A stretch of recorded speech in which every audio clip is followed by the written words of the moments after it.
জগদীশ ভূঞা প্ৰথমতে তেওঁ নিজৰ যিটো সমষ্টিটো ঠিক কৰি লওক, য'ৰ পৰা তেওঁ উঠিব। তেওঁ যে নলবাৰীত আহিছে, অসমৰ বিভিন্ন ঠাইত ঘূৰিছে, গতিকে প্ৰথম তেওঁ নিজৰ সমষ্টিটো ঠিক কৰি লওক। সেই সমষ্টিটোৰ পৰা তেওঁ নিৰ্বাচিত হ'ব পাৰিব নে নাই, সেইটো প্ৰথমতে ঠিক কৰি লওক। সমষ্টিৰ মানুহে তেওঁক গ্ৰহণ কৰে নে নাই, সেইটো ঠিক কৰি লওক। ডাঙৰ ডাঙৰ কথাটো বহুত ক'ব পৰা যায়, বুজা নাই।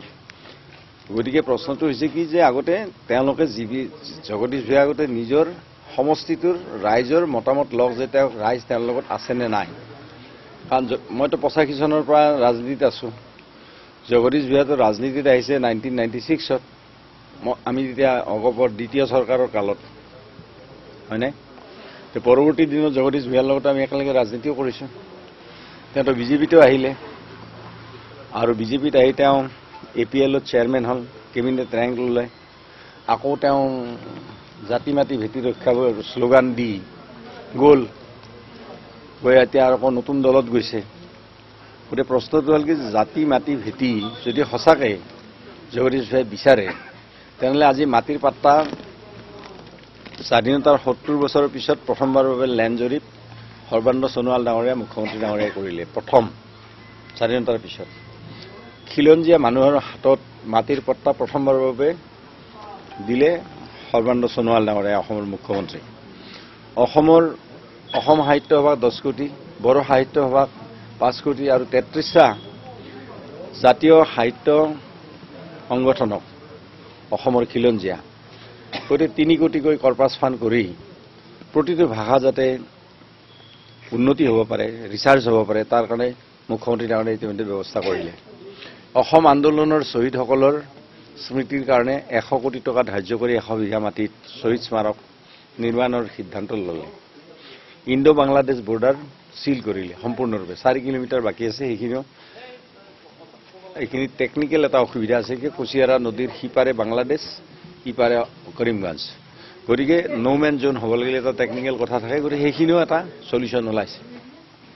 তাৰ উপৰিও আজি BSFৰ উপৰিও ইণ্ডো বাংলা চিল কৰা যিটো কথা হৈছে, BSFৰ উপৰিও ছেকেণ্ড লাইন ডিফেন্স হিচাপে আছাম বেটেলিয়ন প্ৰথম সৰ্বানন্দ সোণোৱাল ডাঙৰীয়াই আছাম মুখ্যমন্ত্ৰী হিচাপে আজি তাত Assam battalion second line defence হিচাপে দিছে।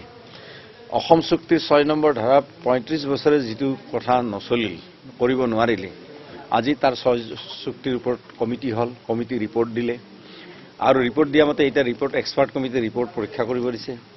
গতিকে অসমৰ জাতিৰ আজি জাতি যদি থাকিব লাগে মাটি লাগিব, তো মাটি কোনে দিলে? সৰ্বানন্দ সোণোৱাল ডাঙৰীয়াই প্ৰথমবাৰৰ বাবে ভূমিৰ পাট্টা দিলে খিলঞ্জীয়াক।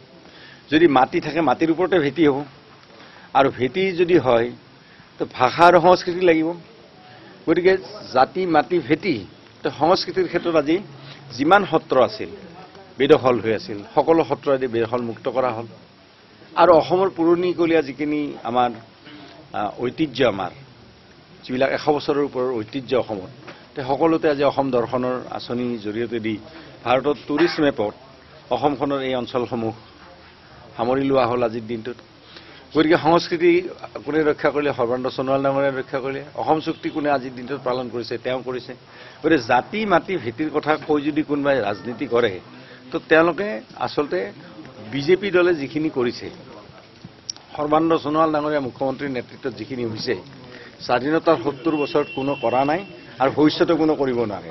যদি অসম সম্পূৰ্ণৰূপে সুৰক্ষিত কৰিব পাৰে, জাতি মাটি ভেটি যদি ৰক্ষা কৰিব পাৰে, মই দৃঢ়তাৰে ক'লোঁ বিজেপি নেতৃত্বাধীন সৰ্বানন্দ সোণোৱালৰ চৰকাৰেহে কৰিব পাৰিব। আৰু সৰ্বানন্দ সোণোৱাল ডাঙৰীয়াৰ চৰকাৰে আজিৰ দিনত কৰি আছে। গতিকে সেইকাৰণে ইয়াত আহি কোনে কি কৈছে, ইয়াত আহি কাৰ কোনে এজেণ্ট, কাৰ কোনে এম্বেচেডাৰ, এইবিলাক যে কৈছে, কাৰ এম্বেচেডাৰ কোন, অসমৰ ৰাইজে 2021 চনৰ নিৰ্বাচনত ৰাইজে ভালকৈ বুজাই দিব। আচলতে আজি আমি ইমান কথা কৈও লাভ নাই নহয়।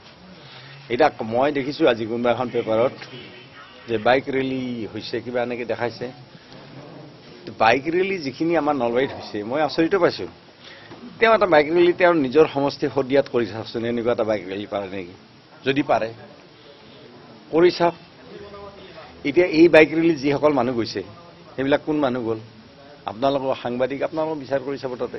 তাত কোনোবা বিজেপিৰ মানুহ গৈ পেলাই তাত যোগ দিছে নে এজিপিৰ মানুহ গৈ পেলাই যোগ দিছে আচ্ছা যোগ দিছে নে কোন মানুহ এইবিলাক বাইক ৰেলী কৰিব গৈছে সেইটোও চাওক সেইবিলাক কোনোবা দিন আমাক এজিপিক ভোট দি পাইছিল এজিপি চৰকাৰ থাকোঁতে নে বিজেপিক ভোট দি পাইছিল সেইবিলাকে কথাটো কৈছোঁ গতিকে সেইকাৰণে এইটো কোনো ডাঙৰ কথা নহয় গতিকে কি কৈছে কি কোৱা নাই মই সেইটো কথা কোৱা নাই যিসকলে ইমান ডাঙৰ লেকচাৰ মানে প্ৰথমতে নিজৰ যিখিনি নিজৰ সমষ্টিৰ মানুহক আচলতে ঠিক কৰি লওক এইটোহে আমি ভাবোঁ নিজৰ সমষ্টিৰ মানুহ তেওঁলোকৰ লগত আছে নাই অসম পিছত তেওঁলোকে উদ্ধাৰ কৰিব নিজৰ সমষ্টিটো উদ্ধাৰ কৰিব পাৰিব নাই সেইটো চাই লওক আগতে সেইবিলাক মই কথাই নকওঁ সেইবিলাক মই নামো শুনা নাই আৰু সেইবিলাক মোৰ দৰকাৰো নাই ধৰ্মপুৰ সমষ্টিৰ ৰাইজ 1985 চনৰ পৰা ধৰ্মপুৰ সমষ্টিবাসী ৰাইজ মোৰ ৰাজনৈতিক মানে অভিভাৱক গতিকে মোৰ অভিভাৱকসকল মোক আশীৰ্বাদ দিছে আৰু আমাৰ অভিভাৱকৰ যেতিয়ালৈকে মোৰ আশীৰ্বাদ আছে আমাৰ ওপৰত যি আশীৰ্বাদ ধৰ্মপুৰ সমষ্টিৰ ৰাইজে অভিভাৱক হিচাপে